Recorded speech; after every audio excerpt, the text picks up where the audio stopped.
This is Optimal Finance Daily, 9 Ways to Save Money for Travel or Any Big Purchase by Sarah von Bargen of yesandyes.org. And I'm your host and personal finance enthusiast, Diana Merriam. Now let's get right to it and continue optimizing your life. 9 Ways to Save Money for Travel or Any Big Purchase by Sarah von Bargen of yesandyes.org. Number 1, get a second job or a side hustle. Blowing your mind with my originality, right? But it's obviously easier to save money if you've got 2 or 3 streams of income. And a second job doesn't have to mean working every evening and weekend at Starbucks. You could tutor the neighborhood kids, house sit for family friends, babysit your cousins. There are a million options. I know that working 2 jobs is a drag of epic proportions. But if you're doing it for a limited amount of time and to raise money for a very specific reason, it seems exponentially more tolerable. At least that's what I always tell myself while I'm tutoring poorly behaved 5th graders. Number 2, put yourself on a crazy tight budget. Again with the mind-blowing, right? Susie Orman, watch out. Making a budget is wicked easy. Look into how much you need to buy your round-the-world ticket or new car or house or Jimmy Choos. Look at how much discretionary income you have. Do a bit of math and see how long it should take you to save enough to buy said pair of shoes. If you're not happy with that amount of time, re-examine the way you spend your money. Surely you can trim a little fat. Cancel the cable. That's what Hulu is for, y'all. Split Wi-Fi with someone in your building. Cancel your gym membership and go for walks with friends or work out at home. Start cooking at home instead of eating out so much. Go cold turkey on Starbucks. Don't drink so much. If you're gonna party, pregame at home so you're not spending $40 at the bar every weekend. Get a flatmate. Or if you engage in retail therapy, also known as being human, why not hit up a thrift store or a nice secondhand boutique? You'll save heaps of money and still feed the hunger for new shoes. My budgeting non-secret. I allot myself a certain amount of fun money each week and withdraw that amount in cash from an ATM. Once that money's gone, I'm stuck at home eating soup and watching library DVDs until Sunday rolls around again. Number 3, realize that every non-essential thing you buy is a step away from your dream. Oh, that's a bit dire, isn't it? But it's true. Before you buy yet another set of decorative towels, realize that all that terry cloth equates to 1 night in a Cambodian hostel, or a can of paint for the house you want to buy, or 2 weeks worth of car insurance on that Saab you don't have yet. If you want to make these things happen, you have to make them a priority, right? Number 4, find sponsors. If you're saving up for something remarkable and do-goodery, like launching a nonprofit or working with an underserved population, there might be people willing to help fund your dream. Learn how to write grant proposals and contact your local paper to see if they're willing to write up your story. If you're incredibly cheeky and clever, you could even aim for corporate sponsorship.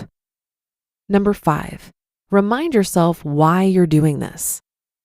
No amount of budgeting will help if you're not in the right mindset. And let's be honest, giving up your Americano habit isn't particularly easy or fun. But nearly everything in life worth having requires a bit of work and sacrifice, no? Make an active effort to remind yourself why you're making these sacrifices. If you're saving up for a trip to India to learn how to make paneer, listen to some Punjabi MC and rent some Bollywood flicks. If you're socking away money for a house, make lists of features in your dream house. Stop by Design Sponge and haunt all those real estate open houses. You'll be more likely to stick to your financial guns when the reason is at the forefront of your mind. Number 6, sell your stuff. Granted, this money-making scheme is best employed when you're moving or about to travel, but certainly there are some things sitting around your house gathering dust. If you've upgraded to a flat screen, maybe someone wants your old TV. And if you've got a laptop, do you really need a netbook? Craigslist awaits, my friends. Drastic measures to be utilized only when you're really broke or need to save a huge amount of money. Number 7, move back in with your parents. Twin beds, dial-up internet, and casseroles every night for dinner, but it's probably rent-free. I'm sure you'll save everyone's sanity by helping around the house, not bringing boys home from the bar at 2 a.m., and setting some parameters before you move in. Number 8, teach ESL in Asia or the Middle East. Drastic? Yes. Effective? Definitely. After the first 6 months when I spent all my money on IKEA furniture and t-shirts with terrible English, I saved $1,000 a month. Really, with no effort and no impact on my swanky quality of life. It should be noted that this doesn't hold true for ESL in all Asian countries. I'd hazard to guess that you'd have the most luck in Japan, Taiwan, Korea, and Hong Kong. Correct me if I'm wrong. And number 9, take part in medical studies. My goodness, but this is drastic, no? I've never done these myself, but I have several friends who financed large chunks of college with medical studies, and they still have all their limbs and appear to be fertile. Of course, if you're going to do these, exercise caution, do heaps of research, and start small. P.S. I would be remiss in my role as pseudo-financial advisor if I didn't make the point that you really shouldn't buy trips or cars or houses that you can't afford. I'm looking at you, America's housing crisis. I know that those shoes are calling your name, but if the choice is between groceries and green, cute boots, be a grown-up. A human can't live on patent leather alone. You just listened to the post titled 9 Ways to Save Money for Travel or Any Big Purchase by Sarah Von Bargen of yesandyes.org. And I'll be right back with my commentary. Buy low, sell high. It's easy to say, hard to do. For example, high interest rates are crushing the real estate market right now. Demand is dropping and prices are falling, even for many of the best assets. It's no wonder the F.I.R.E flagship fund plans to go on a buying spree, expanding its billion-dollar real estate portfolio over the next few months. You can add the F.I.R.E flagship fund to your portfolio in just minutes and with as little as $10 by visiting fundrise.com/OFD. That's FUNDRISE.com/OFD. Carefully consider the investment objectives, risks, charges, and expenses of the F.I.R.E flagship fund before investing.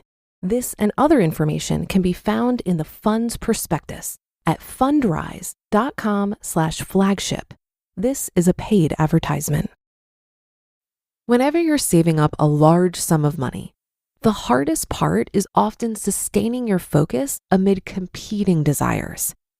You know what you need to do from a practical perspective. Spend less and make more to increase the gap between your income and expenses. And then you deploy that gap in service to your savings goal. That part is obvious. The hard part is in the small day-to-day decisions that pop up.